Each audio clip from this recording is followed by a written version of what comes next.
Good morning. I hope everyone's well today, that you're getting what you need. Please let us know if there are any ways that we can help.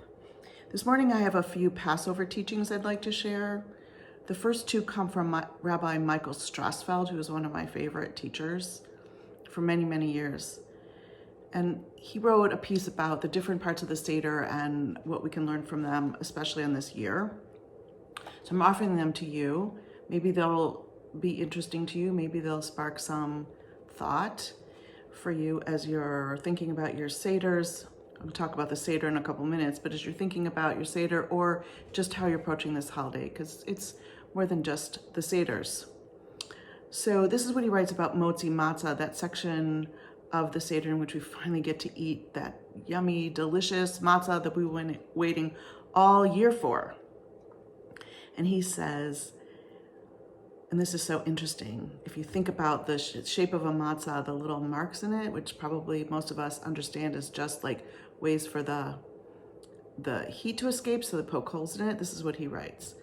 All the blows of the taskmasters can be seen on its pock-marked surface. Yet it has become the symbol of freedom. It reminds us that once upon a time we left Egypt, we left the narrow places. The only thing we carried with us into freedom was matzah, and it was enough.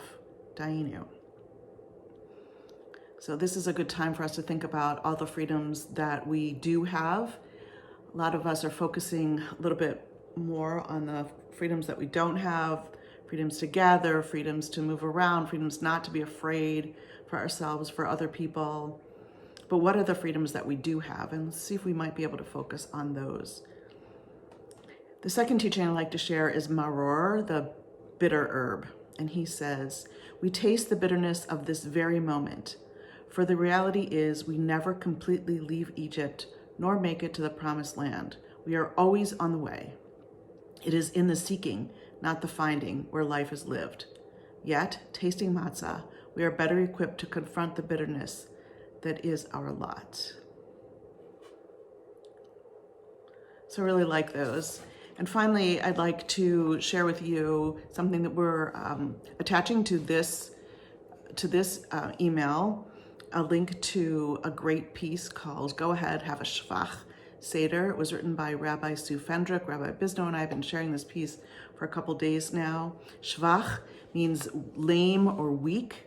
And in this piece, it's wonderful. She talks about releasing ourselves from our expectations, what we might think we need to do on this holiday.